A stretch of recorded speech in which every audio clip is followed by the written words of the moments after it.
Good afternoon, everyone. I'm sure it's a challenge for all of us to keep you engaged post-lunch. And for some of us who will definitely doze off during the session, I think when you wake up, you will think it is AI-generated dream content today. So, all right. So we're all friends here. We all know well each other. And meeting a lot of friends here, so it feels good. It feels like home to be here this afternoon. Thank you, Sami, for inviting all of us.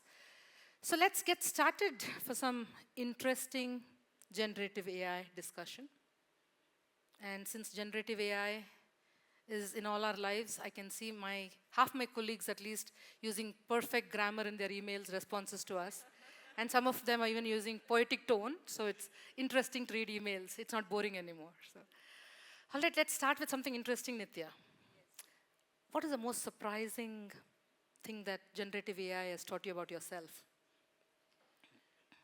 I can't say surprising, but one thing that is kept teaching me over and over again is that AI can never replace me. AI can never replace human beings, because there are, of course, certain areas where AI can really be better than humans, right? And it proved to be better than me, but there are other areas where, which make us really human over generative AI. So it keeps reminding me that, okay, I can only help you and augment you, but I can never replace you. That's good realization. At least it makes you feel good. It makes me feel wonderful, right? All the negativity around, hey, it's going to kind of replace humans. And never. It's all of that is crap. It's snake oil. All right, that's a good start. Thank you, Nithya. So Nishant, let's say that AI, generative AI, is 10x better than, faster than you. Sure. Let's just say, okay? Okay. All right, so would you mentor it, fire it, or compete with it? What would you do? So that's a good one. Firing Gen AI would be a disaster, to say the least, because we are all technologists. We continue to embrace technology. The evolution of humankind has been based on and highly driven by the evolution of technology, all the way from industrial revolution till Silicon Revolution, and then Internet Revolution, and then AI revolution. Having said that, obviously mentoring seems like the best option, and I'll tell you why.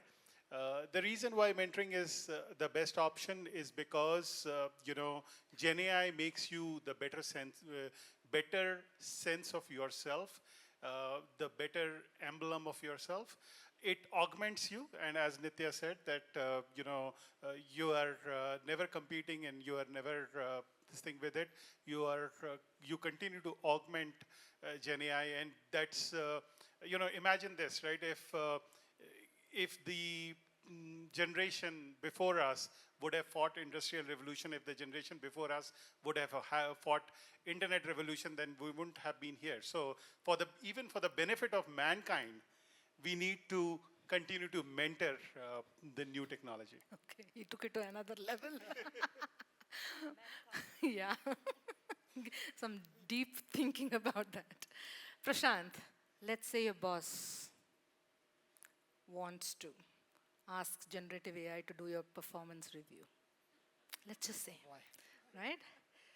What is that prompt that you want generative AI to forget about that you have already done?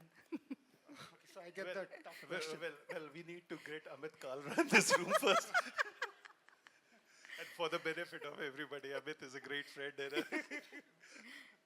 Yeah, I think that's a interesting question, right? So I think if I think about it, yeah, maybe if he finds out that I've asked LinkedIn, given my background, what are the possibilities, in the market? Perhaps that's one answer. But I'm sure there's a lot of areas where he'd say, okay, given his role, what can he do? And he obviously knows what I'm doing, so I'm sure he's comparing that as well. So you had to remind about 𝗦𝘂𝗺𝗃. No, he changed the answer. No, the answer is very simple. See, if Gen AI works in your favor, then fantastic. If it doesn't, then it's hallucinating. Yeah, exactly. Thank you, Prashant. Rajendar, do you argue with your wife? A lot. Yeah. Do you argue with ChatGPT? Has your skills been improved with argument? Did you ever win? So it's similar actually with ChatGPT, because for me it is like I concede. So I give up finally, because I don't know if everybody goes through the same, because it's always like, okay, my wife actually comes and sits next to me and talks about a lot of things, and you're not listening to any of those. You're watching TV and suddenly she'll stop abruptly and ask, okay, what was I telling you, right?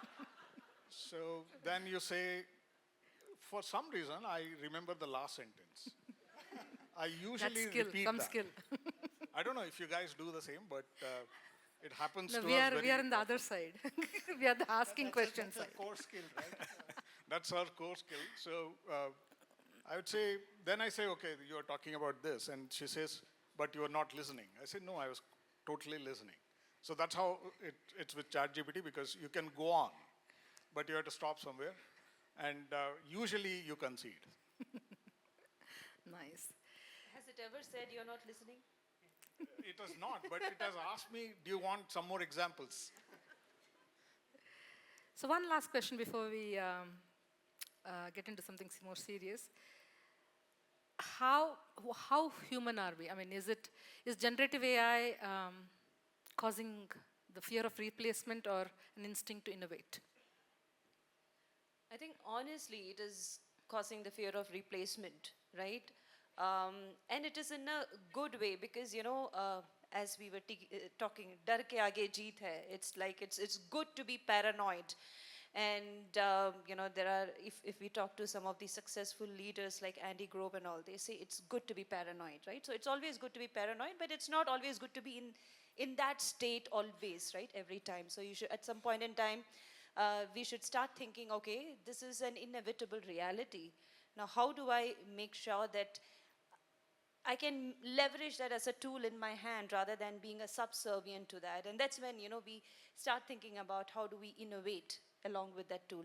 So the basic human survival tendency, as we have seen over the period of evolution, right? Survival instinct is the rawest form of instinct. So that is something which kicks in the beginning. But over a period of time, we start to kind of innovate with the technology.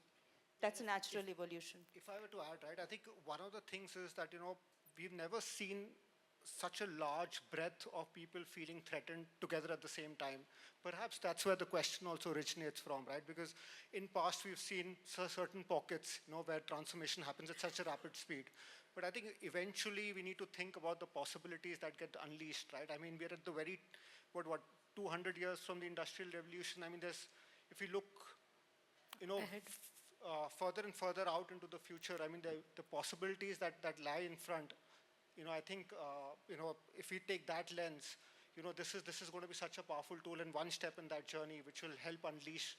So definitely innovation, but where it takes us, how we kind of go in that journey is obviously going to be exciting, right? Which we don't know. Thank you. Just to add to this, because my father used to tell me a story which was like when they invented the calculator, right? So my father bought the first one, and it used to be plugged in and they used to work on it. And he used to tell me that with the invent of calculator, a lot of people in my business can be replaced. But honestly, that has not happened, right? So my feeling is that this is a phase which we all go through, and there is something else which will come in where we will start focusing on. This becomes one of the things which we generally use, and there are other higher and better things to come in. Of course, and I would also agree that there's an instinct to innovate in all of us as well, to use this technology. So with that, let's get started. So the first question that I have is definitely GCCs in India are definitely becoming the arm for innovation and transformation for the parent organizations. So as GCCs in India, how are we really incorporating generative AI to push the boundaries in terms of solution aspect, to create solutions? And how are we building capabilities, and what are the challenges associated? I think I'll just start, and I'll be happy because there are more mature GCCs sitting out here. So So basically, I think, there are multiple stages in which generative AI and in general AI, could be used across GCCs. One is as advisors, right? Sorry, assistants, and then advisors, and then agents, right? So basically, assistants, in things like, where there is a lot of manual tasks like invoice processing or hiring, right? So there are a lot of manual activities that go in wherein, you can potentially use AI, generative AI to kind of assist you, kind of do these much better and improve your productivity. And then advisors wherein, they have their own intelligence, they guide you on doing the right things rather than just automating mundane tasks. They also kind of advise you or, propose various solutions, right? Based on their ability to crunch a lot of information and do that in a very fast manner, given that, all of the advancements in algorithms and infrastructure, storage, etc., right? So we are very good, well placed in terms of using generative AI as advisors, right? Be it in terms of, hey, tell me what is the best promo for a certain product, right? Given that there's a certain holiday season coming in, right? Or given all of these, candidate resumes, just pick up the ones which are, which you feel best fit for a particular job, right, etc. Whereas now where we are moving as GCCs as well is more in terms of, generative AI assistance. And here also there are stages wherein, there is some bit of human involvement in some sort of generative AI assistance, all the way to completely end-to-end autonomous assistance, right?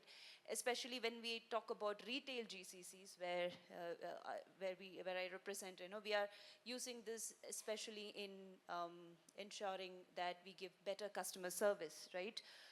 Automate responses, right, to customer queries, right, and make it more humanized technology and personalized technology. And this mantra is very well realized using generative AI for us, right? So we have been using across industries, AI in this maturity curve, right, if I may. I'll answer this question in a slightly more generic way for the purposes of GCCs, not the one which I'm representing, but the one, for everybody out there. So one of the biggest challenges which people can face is that, hey, everything is working perfectly fine. Why do I need agents? Why do I need to automate? What's the ROI on it, right? And the ROI is essentially created, the opportunity is created by the uncertainties and the, for example, just picking out, we have, on one day it's, 102% tariff, the other day it's 125% tariff, the third day it's 250% tariff, right? You have... And the fourth day there's a 90-day grace period. And then the fourth day there's 90-day grace period. Now, as a business owner, keep on hiring people who would go and do this calculation for you for everything that you ship across the globe, right? Is that even plausible? So, these are the use cases. There is opportunity in uncertainty, right? And these are the use cases which bring the opportunity of, say for example, supply chain disruption agent, right? Just to go very specific to what Nithya just said, right? Now, supply chain disruption agent can understand the disruption of your item, and can present mitigation in terms of an alternate supplier, an alternate product, or an alternate geography from where the product can be procured, while optimizing on taxes, or the grace period. Yeah, so if I were to add, right, Ratna, I think one of the things that we're doing in order to be prepared, right, I think is we've obviously made Copilot, accessible to everyone. We've kind of, we're doing a lot of trainings where people can understand what use cases are being running in the organization, what others are doing. I think the idea is to kind of make sure that you're raising the bar in terms of awareness. And there are individual possibilities, right? Regardless of what part of the business you are in, there's a use case. So, and that's where we want to get the collective to start thinking about what makes sense. Obviously, it's not cheap to do this. At least today, it's not cheap. So obviously, you will try and focus on use cases which give you the best ROI. But it doesn't mean that we discourage people from thinking in terms of agents or in terms of other opportunities that may come up in the future. So right now, I think we are in that stage where we want to have more and more people be aware of the possibilities, start kind of, ideating, thinking, have a core group they can go and reach out to who can start working with them and try to kind of understand how, this can be leveraged best. But it's still not at scale across the organization. Yeah, I think that's still. I think that's the work that organizations are putting together.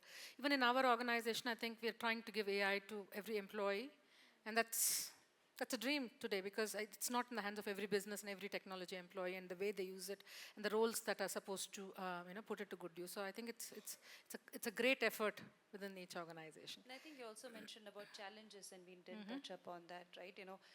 Apart from all other challenges that we keep talking about, I think the one that has really hit me hard as an AI leader is basically the fear, the survival instincts we keep talking about, right? What if, we have agents who do a certain job which I was doing, will I become irrelevant? From there, everything starts. It's like a cascading effect, right? That leads into lack of trust leads into lack of adoption. Lack of adoption leads into poor ROI, and then this vicious circle continues, right? So this is among all the challenges, the kind of the biggest challenge that How do we clear that misunderstanding? Of course, by ensuring that, the human part of this whole vicious cycle, the exit route for this whole vicious cycle is trust, right? They need to trust, again, the way I am confidently saying that AI will never replace my job.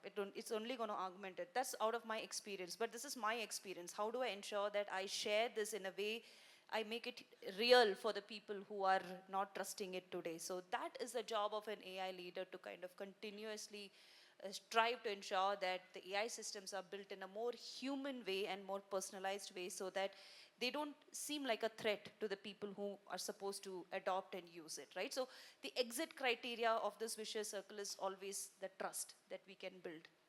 I also feel that one needs to use it and the entire organization needs to put it to good use and completely use it for us to even have a good feel of whose job is basically humanize it. Exactly. So right now there are a lot of misconceptions. It's funny how we try and find the human connection in something which is artificial, right? Correct. It's a good one. So I'm sure that predominantly, generative AI is bringing in or ushering a lot of changes to business metrics, which is all good, which is in a way bringing in effectiveness, efficiency. Now the real question is, what's a new code to write that new innovation framework and transformation framework that will leverage generative AI, not only leverage generative AI, but put, agentic AI as a new mantra, and all of these new mantras to really put it to good use. How do we do that while writing that innovation framework that is definitely leveraging generative AI? Because we all have been, for example, I've been as a head of innovation for quite long now, but generative AI was not absolutely the core lead in the framework. But today it has to be. How do we rewrite, and what is the code for those new frameworks today in each of our organizations and across the industry? Tough questions to our. No, I think maybe from the financial services, maybe I'll have a different thing, because one, maybe we might be a bit slow, but we just want to make sure that it works, right? And when we accept, I think it goes full scale. So I think over a period of time, we were observing a lot of things which the industry was doing. We started a lot of POCs across. We said, okay, these are some of the things which we'll try out and see if this all works. But I think there was a clear vision. There was a good buy-in from the senior management. They all spoke about, like, it was mostly FOMO. And they said, let us start off on these, but clearly put some guidances on how we actually use it and how we come together to make it successful. I think identifying those real gems which can give us a lot of benefits was the first thing which I think the team went through. Or the entire business, I think we selected maybe around 10 to 15 projects to work on, where these were called as alpha projects, which had a huge return. And it was like, let us start off on these things and see whether this works. But on the side, there were a lot of other things which were also happening. So POCs across, because we actually at Citi run a innovation program, which is run by the GCC here. We got around 500 plus ideas logged in. And the winners had at least a AI, Gen AI component in their solutions. So that actually told us that, okay, this is the in thing and people are now understanding what they are doing. But I think we had AI accelerator programs where we selected some people to work on like some of the things which really can benefit the bank. So we started working on those. So today we are at a stage where we know exactly where we are headed. And as you said, I think there are some tools which are given to all the people across. So they are seeing a lot of use cases using the tool. We are democratizing those solutions and we are seeing whether we can productize these solutions, whether we can actually apply the same concept to other businesses and functions. So I think the pace at which it is now is amazingly good, because maybe last year we were not there. This year I see that in every month I see a huge benefit which is coming out of this program. So it's just how we want to develop this and take it forward and just make sure that the challenges which we have are clearly addressed, because in financial services, as you know, hallucination is something which we are always worried about. Regulatory boundaries are something which also are something which we are focused on. Data privacy is, and again, something which we don't talk about much, but it's too like important for us. So these are some of the things which we also want to make sure that we are not actually going above and beyond for these. Interesting. Let me ask a question to the audience. Would you watch cricket if there was no DRS system in the cricket? Yes. Yes, okay. Would you watch it with the same tenacity though? Yes. When Sachin Tendulkar gets out by, erroneously by Steve Buckner, people resent that, right? So what I'm trying to say here is that, DRS is a great example of how, a predictive system has augmented and enhanced the understanding and the confidence of the game in us, right? The error causing element is augmented, this decision system augments the judgment of the umpire, right? And that's exactly what our customers need. What customers need is a system which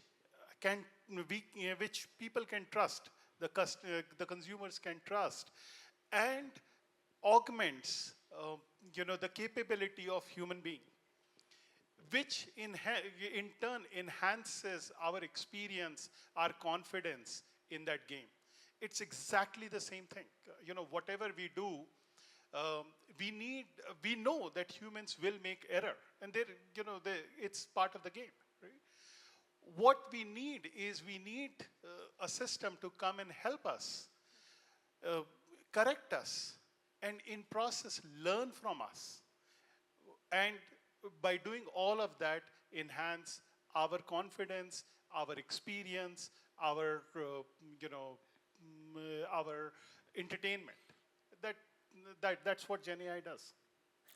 In It reminds that me. cricket example, I think it has definitely improved the accuracy of results, but I think it has put somebody to feel very insecure about their job. No, umpires the are not going umpires, anywhere. right? Umpires are not going anywhere. Umpires will still be on the ground. I can. And so would, to what RB was saying, so would people who continue to use calculators.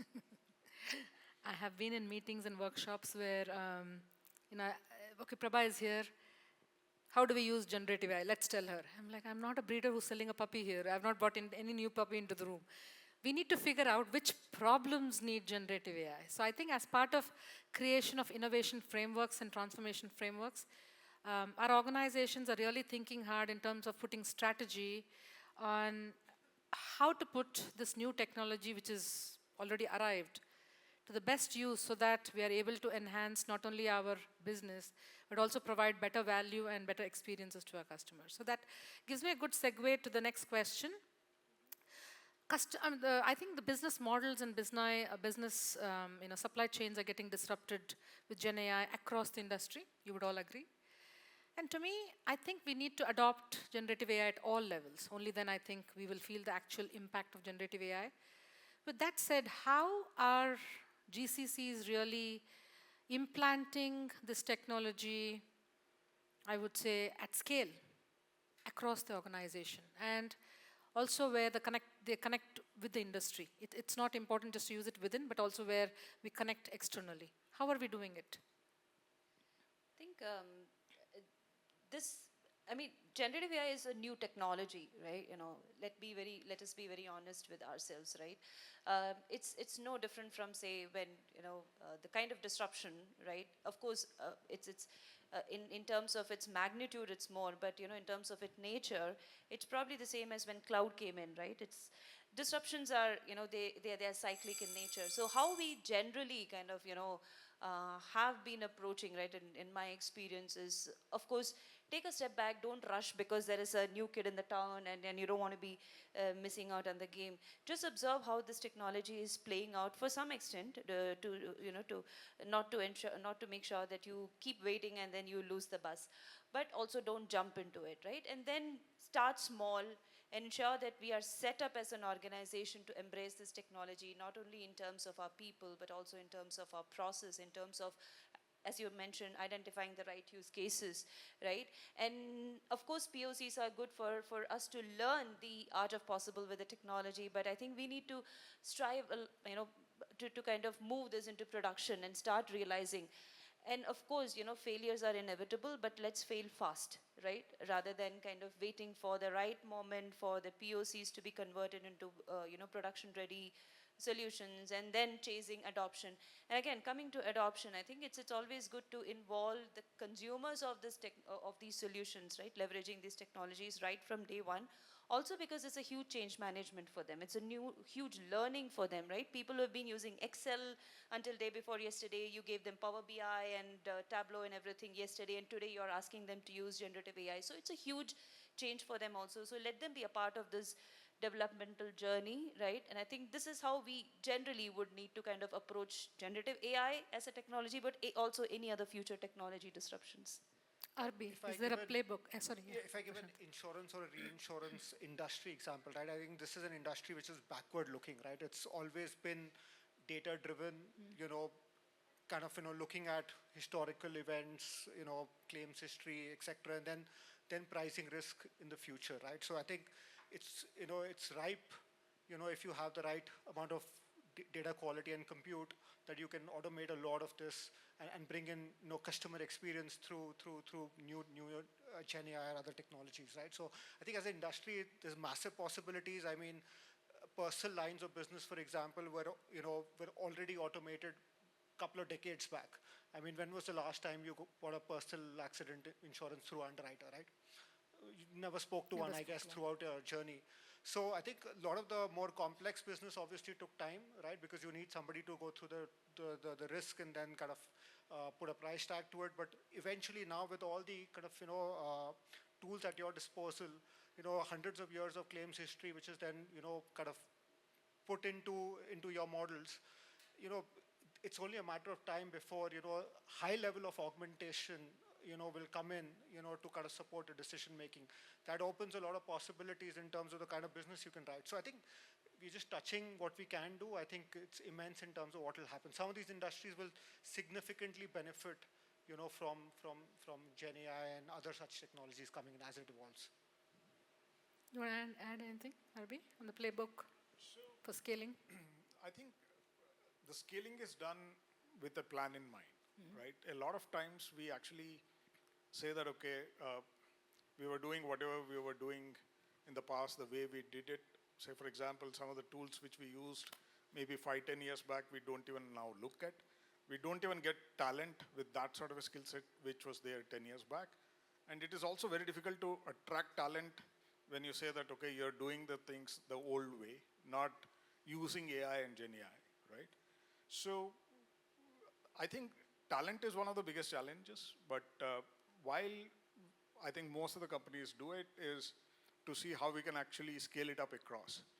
and see how we can train all the people in the function to start using AI, Gen AI tools, and the concepts of how exactly to solve the problems using these tools. Honestly, I think all of us are going through that. I think most of the financial services is taking it up in a very, very big way. The scaling is really good. Actually, I think this was not there last year. We never thought of. Now we are looking at, okay, having at least 100 people in the first phase who can be trained in all this, then how do you scale it up to the entire organization by the end of this year? The scaling is, I think, is something which everybody is looking at. Provided that, okay, this has been accepted, adopted, and people now say that, okay, this is the one which we'll use going forward.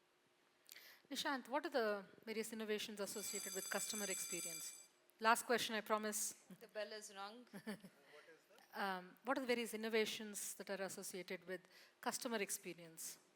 With customer experience, what I'll say is, what one of my mentors used to say is, what is generic today will become specific tomorrow. What I mean is, large language models right now are quite generic. It does a great job when you ask a generic question. If you ask the model to, for example, design the hospital which is right across the street and give you the specific design or layout for one of the floors, it's not going to be able to do that. But that's exactly where the whole this thing of industry AI is essentially going towards, and that is where customers would really make impact, for the customers. And imagine that you have hired an intern and asked the intern that, hey, I'm a ship designing company. Can you design me the first draft of a ship that drives at 60 knots an hour and is 100 feet long and 20 feet wide? The first design would come out very quickly. Then you will have somebody to come in, the architects to come in and design the specifics. But generic to specific, and then fine tuning on it is the way to go for our customers. Yeah, since we are talking about today, tomorrow, right? So again, in terms of generative AI, what is a privilege for a few today is going to be a commodity tomorrow, and I think that's where we are heading towards. And you kept asking about a playbook. I don't know whether you got the answer, but I think there is no playbook. It'll be risky to have one playbook that fits everything. If there is one universal mantra, which is true for any kind of a situation, playbooks or not, is impact. Show the dollars on the table, every generative AI use case is going to be approved. With that, I thank my panelists. Thank you so much. Thank you for your patient listening. Thank you all.